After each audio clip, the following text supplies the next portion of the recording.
This is Jordan Tower with JT News. Make sure you smash that like button, smash that subscribing. Let's get right into the news. All right. So Pooh Shiesty's home. Been home for a little while. Pooh Shiesty wants 100,000 viewers on Ben the Don's stream before he teases new music. Now, he was on the stream. I don't know how many of these views are real or not, but it seems like Ben the Don has a good amount of followers. It seems like people kind of want to see Pooh Shiesty and Big 30 back together working, and they want to see him on stream and doing music. But I don't know. You know, like, Pooh Shiesty's been gone for a while. I think he'll get that same energy. I don't know. Like, I haven't tracked what his first day out did. Let's see, Pooh Shiesty. Did he release it on streaming platforms? Let's see. No, I don't see it. So, you know, they're not ready to see, you know, what he's capable of doing, because they don't want to ruin any kind of rollout. So I think they're kind of taking it easy, you know. Plus, you know, you've been away. You gotta get some that people don't. Not everyone adapts back like Gucci Man, like first day out. You know, like, so we'll see how this goes. But a lot of people did tune into the stream, even with real numbers. Well, I don't know how they bought these things, so I don't know. We'll see. Okay, so Diddy supposedly threatened 50 Cent again, you know, through somebody else. 50 Cent kind of commented on it again, like, oh, he won't stop, but, you know, stop warning me. You know, just do it. You know, just react, and just, if you're gonna do something to me, do it. 50 Cent and Diddy, obviously, long time enemies. It really escalated when Diddy started smashing Jane Doe, which is 50 Cent's baby mom, right? And 50 Cent, so far, he has the last laugh, but is it the last laugh? We don't know. You know, Diddy will be out in 2 years, might be out. So I don't think he's going to get any pardon or commutation or anything. So he'll be out in 2 years, and we'll see if he can even bounce back a little bit. All of his friends are still silent. Nobody's saying free Diddy, but weirdos. You know, because this documentary that came out, it's not like this is things that people knew about Diddy. It's just condensing all the stuff into one thing. Now, Diddy's estate did come out. Well, not Diddy's estate. I'm sorry. Notorious B.I.G's estate came out and said they did not pay for the funeral, right? Because it's in there that it came out of Biggie's budget, right? It says that Diddy made it come out of Biggie's budget. The estate wouldn't know, because it would have been part of the album. The double-sided the 2-disc album. I forget what it's called.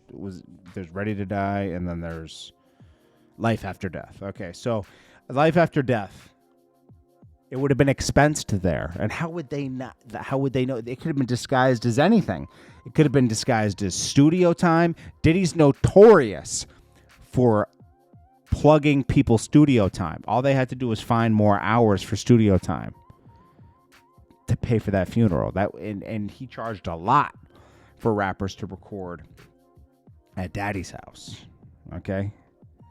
That's how he padded a lot of people's budgets and got money back. He owned the studio they were recording in. So the estate wouldn't even know. The estate kicked in kind of afterwards. Biggie's mom's not here. He could have paid for his own funeral. It would have just been padded as something else. It wouldn't say funeral. It would say studio time, 100 hours or something. You know, it would be something like that. Then we got Steve Will Do It splurging on Karina. Karina's does she do OnlyFans too? She used to be a streamer, OnlyFans. Anyways, she has a ton of money, but I think he spent like $500,000 in gifts for her, trying to win her over. He's trying to date her. It's kind of desperate. Yuno Miles, okay? He released an album.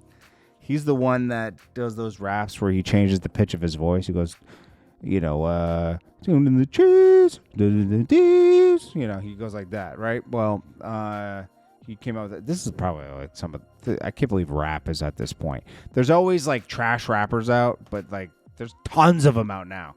Somehow he has a million monthly listeners. Anthony Fantano said it was a 0 out of 10, but that's what this guy would have wanted. He wants to be called a trash rapper.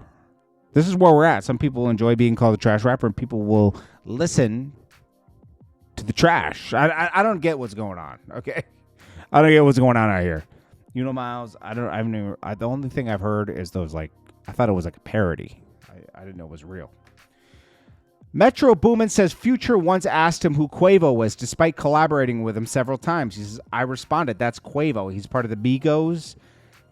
He's made Bad and Bougie. He's Quavo. You've done 4 songs with him.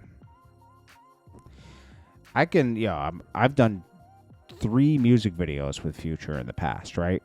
And I saw him like a year and a half, maybe 2 years later, 3 years later, right?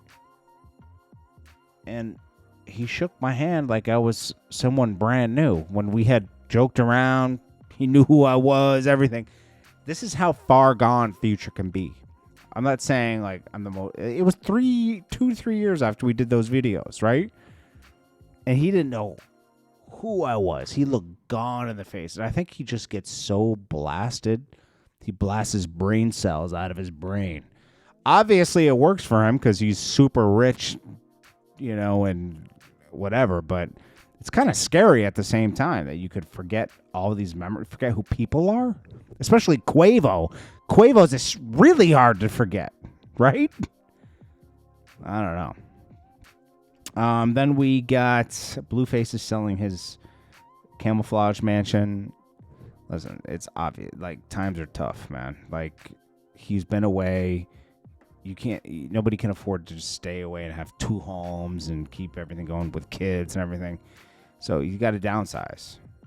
And I think that's smart, to be honest with you. At least he has something to sell and take some equity out of. So this is a woman that's showing. This is her going to be a new listing for her.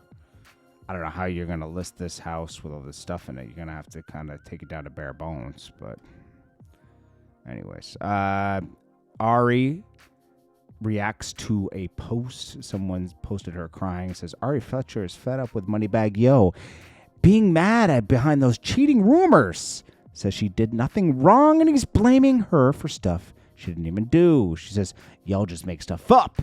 You don't know what I'm talking about. None of this is accurate. Well, stop going on live and confusing people then. Ari Fletcher's fed up with Moneybagg Yo being mad at the cheating. You know what? Maybe she is mad at the cheating and she just doesn't want to confess it. It would be embarrassing for her to hold the guy down, be with him for this long, buy things for him, do this and that. And then you're crying over him online. And, once you get out of posting that, maybe you had a drunk night and you posted this or whatever, it would be embarrassing. You'd walk it back. Someone said, finding out 50 Cent agreed to do an interview with ABC News Station only because it's one of the few stations they're allowed to watch in prison. He's a menace. Oh, yeah, 50's a menace. He says, I thought about it. What's wrong with that? And then 50 Cent keeps tormenting Diddy, posts a guy doing a parody of Diddy dancing. And he said, this is your man after Big got popped. Ha, you can't make this up. And this is Diddy dancing to Every Breath You Take, which was a song dedicated to Diddy. I mean, dedicated to Biggie. And, yeah. And lastly, we got him. He got a new Hublot, Art Basel. Looks nice to me. Anyways, this is Jordan Tower with JT News. I'll check you guys in the next one. Smash that like button. Peace.